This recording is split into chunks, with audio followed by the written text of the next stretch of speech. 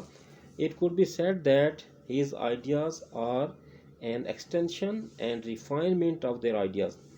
تو اس کا جو آپ کہہ سکتے ہیں کہ اس کے جو آئیڈیاز تھے یہ اصل میں ریفائنمنٹ آف دیر آئیڈیاز، یعنی ریکارڈو اور اسمتھ کے آئیڈیاز کی ریفائنمنٹ تھی. Disapproved of the ideas of Malthus سے سینئر میلتھس اینڈ بینتھم، یہ تمام جو سوشل سائنٹسٹ تھے ان کے آئیڈیاز کو اس نے ڈس اپروو کر دیا. In general, he believed that the ideas of most of the classicals lacked historical perspective، اور یہ ان پر یہ اعتراض کرتا تھا کہ ان کے جو آئیڈیاز ہیں وہ بغیر کسی تاریخی حوالے کے ہیں اور تاریخی نقطہ نظر کے بغیر انہوں نے یہ ڈسکشن کی ہے. If they would have had this historical perspective, they would have discovered that production is a social activity that depends upon the prevailing form of social organization and techniques of production. اس نے یہ بتایا کہ اگر یہ کلاسیکلز جو ہیں یہ historical perspective کو ذہن میں رکھتے تو پھر ان کو اندازہ ہوتا کہ جو پروڈکشن ہے جس کو صرف یہ ایک پارٹ آف دی اکانومکس کہتے ہیں، یہ ایسی نہیں ہے بلکہ یہ ایک ایکٹیویٹی ہے پروڈکشن، اور جو ڈپینڈ کرتی ہے سوشل آرگنائزیشن اور ٹیکنیکس جو یوز ہوتی ہیں ان پر ڈپینڈ کرتی ہے کہ وہ کس طرح کی ٹیکنیکس یوز ہو رہی ہیں. In order to understand any one mode of production, it is necessary to discover the essential and particular features of the mode. اگر ہم ایک پروڈکشن کا کوئی ایک موڈ لینا چاہتے ہیں، اس کو سمجھنا چاہتے ہیں، تو پھر ہمیں اس کے جو پارٹیکولر فیچرز ہیں اس موڈ کے وہ سارے سمجھنے چاہیے، تب کہیں جا کر ہم اس موڈ کو سمجھ سکتے ہیں. The failure to make this discovery, according to Marx, led the classical to confusion. یعنی یہ بتاتا ہے کہ چونکہ ان جو کلاسیکل سائنٹسٹ تھے، سوشل سائنٹسٹ تھے، انہوں نے جو ہسٹوریکل پرسپیکٹیو چیزوں کا تھا اس کو سامنے نہیں رکھا، اس لیے یہ دو بڑی کنفیوژن کا شکار ہو گئے. پہلی کنفیوژن کیا تھی؟ The first confusion was the belief that capital was a universal element in all production processes, کہ یہ انہوں نے جو کیپٹل ہے، سرمایہ ہے، اس کو ایک یونیورسل ایلیمنٹ سمجھ لیا کہ یہی وہ چیز ہے جس سے پروڈکشن بڑھائی جا سکتی ہے، اور یہی وہ چیز ہے جو کہ اس پروڈکشن کے پروسیس میں امپورٹنٹ ہے. The second was that all economic activity could be reduced to a series of exchanges, اور پھر دوسرا یہ کنفیوژن تھی کہ تمام اکانومک ایکٹیویٹیز جو ہیں وہ ایکسچینجز پر ڈپینڈ کرتی ہیں اور اس سے ریڈیوس ہو سکتی ہیں. مثال کے طور پر جو چیز ہم لیتے ہیں اس کے بدلے جو چیز ہمیں ملتی ہے، مثال کے طور سرمایہ کے بدلے ہم جو پروڈکشن لیتے ہیں، پھر مارکیٹ کے اندر اپنا پیسہ خرچ کر کے وہ چیز لیتے ہیں، تو یہ ساری جو اکانومک ایکٹیویٹی ہے اس سے ریڈیوس ہوتی ہے. To Marx, capitalism had one feature that was common to all modes and one feature that was specific to capitalism. یعنی مارکس کے نزدیک کیا تھا؟ جو کیپٹلزم ہے اس کا ایک فیچر اور وہ یہ ہے تمام موڈز میں کامن تھا، اور وہ that was specific to capitalism, وہ کیپٹلزم کے حوالے سے تھا. The common feature was the existence of capital as an instrument of production. وہ کیپٹل کو ہر چیز نہیں سمجھتا تھا بلکہ وہ کہتا تھا کہ یہ پروڈکشن کا ایک انسٹرومنٹ ہے. Capital is stored of labour necessary for production, اور جب تک اس کے ساتھ لیبر نہیں ملتی، کیپٹل کے ساتھ مزدوری اس کے ساتھ ایڈ نہیں ہوتی، تو تب جو پروڈکشن ہے وہ اچیو نہیں کی جا سکتی. The particular feature of capitalism is that this capital is the source of income and power of the dominant social class. اور یہ جو پارٹیکولر فیچر ہے کیپٹلزم کا، یہ this capital is the source of, یہ سورس آف انکم ہے، and power of the dominant social class. اور جو سوشل کلاس ڈومینیٹ کر رہی ہے، یعنی جس میں سرمایہ دار سوسائٹی کو ڈومینیٹ کر رہے ہیں، یہ اس کی پاور میں اضافہ کرتی ہے. Capital is an instrument of production and objectified past labour. اور وہ کہتا ہے کہ حالانکہ یہ جو کیپٹل ہے صرف ایک انسٹرومنٹ آف پروڈکشن ہے، جس طرح لیبر بھی ایک انسٹرومنٹ ہے، اس کے علاوہ یہ کچھ نہیں ہے۔ The second confusion is that all economic activity can be reduced to a series of exchanges، اور یہ بلیو کرتا تھا کہ جو کیپٹلز ہیں، کلاسیکلز ہیں، accepted all capitalist modes of production، انہوں نے تمام جو کیپٹلسٹ موڈ آف پروڈکشن ہے کہ جو کیپٹلسٹ یعنی کیپٹل جو زیادہ ہوگا تبھی پروڈکشن زیادہ ہوگی، اسی پر بلیو کرتے رہے ہیں۔ The only thing left to study was exchange, وہ ایکسچینج کو سامنے نہیں رکھ سکے، اس کو اسٹڈی نہیں کر سکے، کیونکہ جو ورکرز ہیں simply became sellers of labour, کہ ورکرز حالانکہ وہ محنت کرتے ہیں، ان کے پاس کوئی چیز نہیں ہوتی انویسٹ کرنے کے لیے، لیکن وہ جو اپنی محنت ہے جو اس انڈسٹری کو دے رہے ہیں وہ بھی تو ان کی ایک کوموڈیٹی ہے، یعنی وہ بھی تو اس محنت کو بیچتے ہیں، تو ان کی محنت کو بھی ہمیں اتنی ہی امپورٹنٹ دینی چاہیے جتنی ایک کیپٹل کو دیتے ہیں۔ Any one who had money was a buyer, all buyers were the same، اور کہتا ہے جس کے پاس پیسہ ہوتا ہے ظاہر ہے وہ خریدار ہے، اور ہر خریدار جو ہے وہ ایک ہی جیسا ہوتا ہے۔ This makes a system of exchange look like a system of equality of harmony، تو اس طریقے سے چونکہ سب کے پاس پیسہ ہے اور پیسوں سے ہی وہ چیز خریدتے ہیں، تو یہ ایک برابری کا سسٹم ہے، جو سسٹم آف ایکسچینج ہم جس کو کہتے ہیں۔ But Marx said that this is because the classicals ignored the feature that differentiated capitalism from other system, لیکن مارکس کہتا ہے کہ جو کلاسیکل سوشیالوجسٹ ہیں انہوں نے کچھ فیچرز ایسے ہیں جو کہ کیپٹلزم کو دوسرے سسٹم سے ڈفرینٹ کرتے ہیں، ان کو انہوں نے اگنور کیا ہے اور ان کو کنسیڈر نہیں کیا۔ کیپٹلزم واز ڈیسٹنڈ ٹو فیل، اور کہتا ہے کہ یہ کیپٹلزم جس رستے پر جا رہا ہے اس کا جو اختتام ہے، اس کی جو منزل ہے وہ ناکامی کے علاوہ کچھ نہیں ہے۔ It contain the seeds of its own destruction, اس کے اندر ہی اس کی ناکامی کے بیج ہیں۔ جس طرح سے یہ سسٹم آگے جا رہا ہے تو یہ ناکامی کی طرف جا رہا ہے، اس کے بیج اس کے اندر ہی موجود ہیں۔ The development of modern industry therefore cuts from under its feet the very foundations on which it produces and appropriate products، اور جو ماڈرن انڈسٹری ہے وہ اپنے پاؤں خود کاٹ رہی ہے، یعنی جس وجہ سے اس کی جو پروڈکٹس ہیں وہ بڑھتی ہیں، وہی چیز وہ کم کر کے اس کو ختم کر رہی ہے۔ and what the industry therefore produces above all are its own grave diggers، اور وہ کہتا ہے کہ جب فیکٹری جو کام کرتی ہے اور جو اینڈ پروڈکٹس دیتی ہے اس کی نظر میں تو یہ پروڈکشن ہوتی ہے، لیکن وہ کہتا ہے کہ یہ اصل میں اپنی قبر خود ہی کھودے جا رہی ہے۔ It's fall and the victory of the public are equally inevitable, اور یہ اس نے مینیفیسٹو اپنا ایک بتایا تھا کہ یہ ایک نہ ایک دن ناکامی کی طرف جائے گی، اور جو پبلک ہے، جو عوام ہے، جو مزدور ہیں، وہ فتح یاب ہوں گے۔ دی پرولیٹیریٹس ورکرز کو کہتے ہیں، would seize control from the bourgeoisie جو ہے کیپٹلسٹ جو سرمایہ لگاتے ہیں، تو ایک ٹائم وہ کہتا ہے کہ ایسا آئے گا کہ ورکرز جو ہیں وہ ان پر کنٹرول حاصل کر لیں گے، اور اس سے پھر کیا ہوگا، it would result in socialist revolution, اس سے ایک سوشلسٹ ریولوشن آئے گا، ایک انقلاب آئے گا۔ The proletariats would seize control from the bourgeoisie, اور پھر پرولیٹیریٹس جو ہیں یعنی مزدور طبقہ جو ہے یہ ان سرمایہ داروں پر غلبہ حاصل کر لے گا، اور وہ وقت زیادہ دور نہیں ہے۔ پھر اس کا جو سوشل سپر سٹرکچر ہے وہ اس نے ایکسپلین کیا ہے۔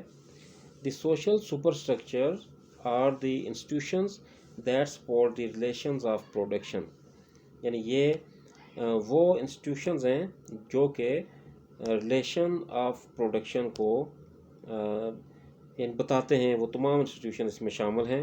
اس میں کیا کیا شامل ہے؟ ریلیجن شامل ہے، لیگل سسٹم شامل ہے، میوزک شامل ہے، اور آرٹ شامل ہے۔ اور ہم یہاں پر کچھ کوسچنز ہیں جو کہ ریز کرتے ہیں کہ what are the questions that Marx is asking, کہ مارکس اصل میں کیا سوالات کرنا چاہتا ہے معاشرے سے۔ وائی ڈو سوسائٹیز چینج، کہ سوسائٹیز کیوں تبدیل ہوتی ہیں۔ What is the future of capitalism, اور جو کیپٹلزم جو سرمایہ دارانہ نظام ہے اس کا مستقبل کیا ہے. Why are all men born free but everywhere they are in chain؟ کہ تمام لوگ جو آزاد پیدا ہوئے تھے ہر طرف زنجیروں میں کیوں جکڑے ہوئے ہیں، معاشی زنجیروں کے اندر، سیاسی زنجیروں کے اندر اور معاشرتی زنجیروں کے اندر. The world is real and exists apart from us materialist. اور وہ کہتا ہے کہ یہ جو دنیا ہے یہ حقیقت ہے اور یہ ایگزسٹ کر رہی ہے ہمارے ساتھ، ہم سے ہی نکلی ہوئی ہے، یعنی یہ مٹیریل ہے قسم کا. The mode of production plays a determining role in the life of society. اور یہ جو پروڈکشن کا موڈ ہے کہ کس طریقے سے ہم پروڈکشن کرتے ہیں، ہم لیبر کو بھی اتنی ہی امپارٹنس دیتے ہیں یا نہیں دیتے، اس سے پھر جو رول آف دی سوسائٹی ہے وہ سامنے آتا ہے. وہ کہتا ہے جو کنفلکٹس ہیں یعنی کلاس اسٹرگل جو ہے از انہیرنٹ ان اینی سوسائٹی، یہ ہر سوسائٹی کے اندر ہوتی ہے. ایک کلاس دوسری کلاس سے زیادہ ریسورسز گین کرنا چاہتی ہے، زیادہ اوپر جانا چاہتی ہے. The history of all hitherto existing societies is the history of class struggle. اور جتنی بھی یہ ایگزسٹنگ سوسائٹیز ہیں ان سب کی ہسٹری اگر ہم پڑھیں تو یہ اصل میں کلاس اسٹرگل کی ہسٹری ہے جس میں یہ تمام سوسائٹیز لگی ہوئی ہیں. Oppressors and oppressed stand in constant opposition to one another. اور جو oppressors ہیں یعنی جو دوسروں کو پر غلبہ حاصل کرنے کی کوشش کر رہے ہیں، اور جو مغلوب ہیں جن پر یہ غالب آ چکے ہیں، یعنی اس کا مطلب سرمایہ دار ایک طرف oppressors ہیں اور oppressed جو ہیں وہ مزدور ہیں، تو یہ constant opposition مخالفت میں ہے ایک دوسرے کے. Every society contains within it the conditions for the emergence of new society. اور ہر سوسائٹی میں یہی جو کنفلکٹس ہیں یہ بالآخر ایک ایسی کنڈیشن پیدا کر دیتے ہیں، ایسے حالات پیدا کر دیتے ہیں کہ اسی سوسائٹی سے ایک نئی سوسائٹی وقوع پذیر ہوتی ہے. The state is a product of class struggle. اور جو ریاست ہے وہ کلاس اسٹرگل کی وجہ سے ہی وجود میں آتی ہے. It is an instrument by which one class rules another. اور یہ ایک انسٹرومنٹ ہے جس سے ایک کلاس دوسری کلاس پر غلبہ حاصل کر لیتی ہے. اور the state arises where when and insofar as class bitterness cannot be reconciled. اور جب جو اسٹیٹ ارائز کرتی ہیں اس میں یہی جو بٹرنیس ہے دونوں میں، یہ اس کو ختم کر دیا جاتا ہے. جو سوسائٹی اس بٹرنیس کو ریلیشن میں جو بٹرنیس ہوتی ہے اس کو ختم کرنے میں کامیاب ہو جاتی ہے وہ رائز کرتی ہے، اور جو نہیں کر سکتی ان کو ختم ڈفرینسز کو، وہ ڈکلائن کی طرف جاتی ہے. It can be use by workers اور کیپٹلسٹ. پھر جو ورکرز ہیں اور کیپٹلسٹ ہیں وہ ان کو یوز کیا جا سکتا ہے تاکہ اسٹیٹ جو ہے وہ رائز کی طرف جائے، اور ان کو یوز کر کے ان کے درمیان جو اپوزیشن ہے اس کو کم کیا جا سکتا ہے. دی اسٹیٹ میں بی یوز ٹو سپریس دی پرولٹیریٹ. لیکن یہ کہتا ہے کہ جو کیپٹلسٹ ہوتے ہیں ان کے تعلقات اسٹیٹ کے جو ہائی آفیشلز ہیں ان کے ساتھ ہوتے ہیں، تو وہ ان کے ساتھ مل کر ان مزدوروں کو سپریس کرنے کی کوشش کرتے ہیں. The proletariat seizes from state power and turns the means of production into state property. اور پھر یہ جو پرولٹیریٹس ہوتے ہیں یہ اسٹیٹ پاور ان کو آپ کہہ سکتے ہیں کہ ان پر غالب آ جاتی ہے اور ان کو ایک مین آف پروڈکشن بناتے ہیں، اور اس سے زیادہ ان کی ویلیو سوسائٹی کے اندر نہیں ہوتی. تو ڈیئر اسٹوڈنٹس، یہ تھا ہمارا آج کا لیکچر جس میں ہم نے کارل مارکس کی جو سوشل سپر اسٹرکچر ہے اس کو ہم نے ڈیٹیل سے ڈسکس کیا ہے. انشاءاللہ نیکسٹ لیکچر کے ساتھ ہم جلدی حاضر ہوں گے. آپ اس چینل کو لائک کریں، کمنٹ کریں اور سبسکرائب بھی کریں اور اپنے دوستوں میں شیئر بھی کریں. تو نیکسٹ لیکچر تک کے لیے ہمیں اجازت دیں. خدا حافظ.